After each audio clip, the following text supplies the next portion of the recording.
기후위기를 논의한 파리협정 이후 가장 중요한 국제환경협약인 플라스틱 협약회의가 오는 25일부터 부산에서 열립니다.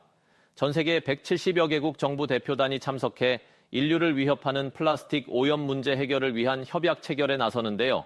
오늘 전 세계 시민들이 부산에 모여 플라스틱 생산 감축을 포함한 강력한 규제 협약 체결을 요구하는 거리 행진을 벌였습니다. 최혁규 기자입니다. 멸종 위기종인 붉은 바다 거북이가 죽은 채 발견됐습니다. 뱃속엔 스티로폼 조각들이 가득 차 있습니다. 잘게 부서진 스티로폼을 먹이로 착각한 건데 이런 미세 플라스틱은 해양 쓰레기의 83%를 차지합니다. 이 미세 플라스틱을 먹은 물고기를 결국 인간도 먹게 됩니다. 한국해양과학기술원은 국내에서 발견된 해양 플라스틱에서 열대지방의 맹독성 미세조류까지 발견됐다고 밝혔습니다. 해류를 타고 열대지방까지 떠내려간 플라스틱이 맹독성 조류로 국내 해양 생태계까지 영향을 미친 겁니다. 전 세계적인 플라스틱 오염 문제 해결을 위해 유엔 회원국들은 지난 2022년부터 법적 구속력이 있는 최초의 플라스틱 국제협약을 추진하고 있습니다.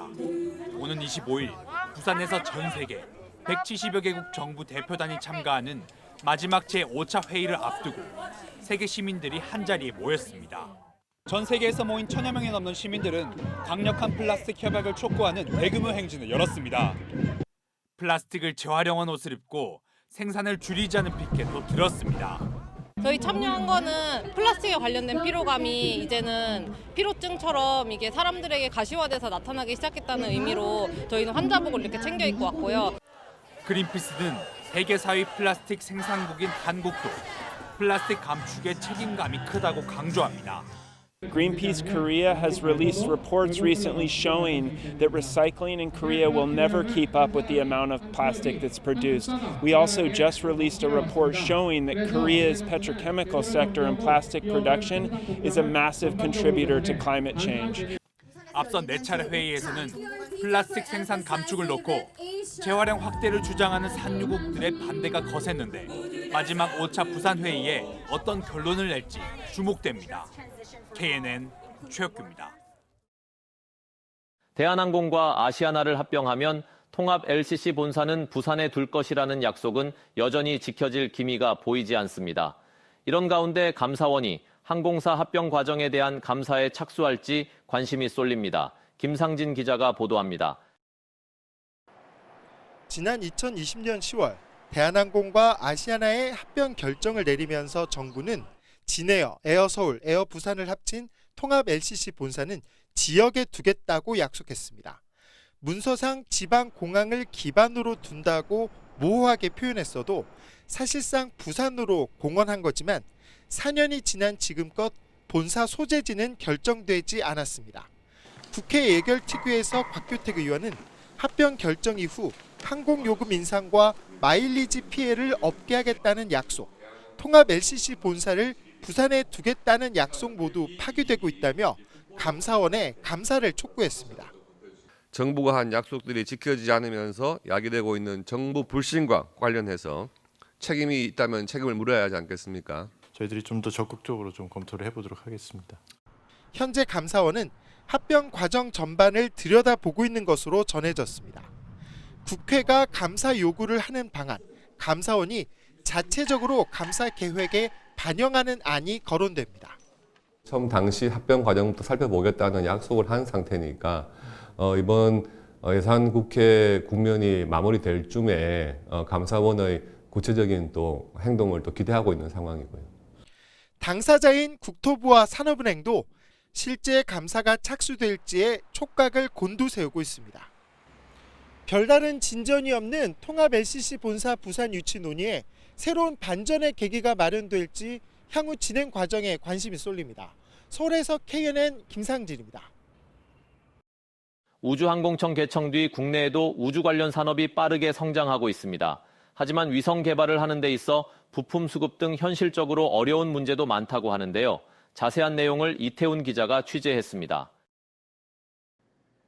진주시가 개발에 참여한 초소형 위성 진주셋1입니다. 지구의 사진 촬영 임무를 담당합니다. 연구팀이 위성을 개발하는 데 있어서 어려웠던 게 바로 부품 수급 문제였습니다. 국내에 항공 부품업체는 있지만 우주 관련 부품업체는 거의 없습니다. 대부분 수입에 의존하는 실정입니다. 이제 우주용 부품은 이제 지상에서 쓰고 있는 기존의 부품들하고 다르게 신뢰성이 굉장히 중요하고 그런 부품들을 국내에서는 아직 생산을 안 하기 때문에 특히 민감한 기술이 들어있는 우주용 부품은 수입하는 것도 어렵습니다. 위성특구로 지정된 진주 사천을 중심으로 우주용 부품업체 육성이 필요한 실정입니다. 위성 발사에도 걸림돌이 많습니다.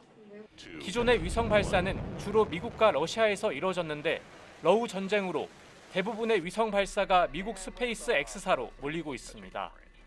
하지만 미국 위성이 우선으로 배정되고 우리나라처럼 외국 위성이 발사 신청을 하면 3년 뒤에나 가능합니다.